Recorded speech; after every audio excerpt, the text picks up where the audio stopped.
J'étais champion du monde de full contact à deux reprises. J'ai rencontré quelques-uns des plus grands champions comme Jérôme Le Banner à l'époque. Bon, à l'époque, lui, il avait, je crois, 20 ans. C'était lors du premier championnat de France ISK, donc professionnel de l'histoire du full contact.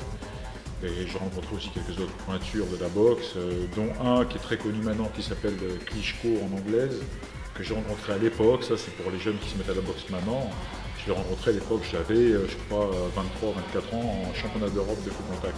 Donc Reynald, tu es recordman mondial donc, de frappe au sac en boxe anglaise. Anglaise, c'est ça. Est-ce que tu peux nous expliquer un petit peu plus? Alors, ça s'est passé sur 7 heures consécutives. Donc, j'ai boxé pendant 7 heures non-stop, à raison de 100 rounds, multipliés par 3 minutes. Est-ce que tu peux nous faire une démonstration au sac de frappe pour nous expliquer un petit peu toutes les techniques, les déplacements? Ok, pas de problème. Très bien. On y va, c'est parti. Ce qu'il faut faire quand on frappe au sac, c'est faire comme si on était dans un ring de boxe, c'est-à-dire comme si on faisait un combat avec un adversaire, c'est-à-dire se donner à fond au niveau physique et puis en plus ne pas faire des erreurs techniques qu'on ferait sur un ring avec un adversaire. En boxant, il ne faut pas hésiter à faire des esquives, à se rapprocher le plus du combat dans un ring, en fait c'est exactement la même chose.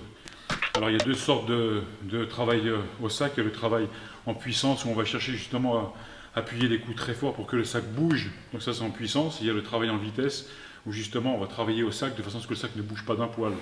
Au niveau des appuis, c'est comme d'habitude. C'est quand tu fais un crochet gauche, par exemple, on dirait avec du droit dans un ring, il faut que ça soit exactement la même chose sur le sac. Ce que tu reproduis dans le ring, il faut le reproduire exactement dans le sac. C'est exactement la même chose, c'est le même travail. C'est comme si c'était un adversaire en fait. Donc c'est un adversaire potentiel. Il faut faire des séries de frappes en anglaise au sac et en pied, si c'est du kickboxing ou du full contact, et ne pas hésiter à se déplacer autour du sac comme si c'était un adversaire qui pouvait se déplacer dans un ring. En fait, c'est ça, c'est le même travail. Le sac doit bouger quand on travaille la puissance. Ça, c'est important.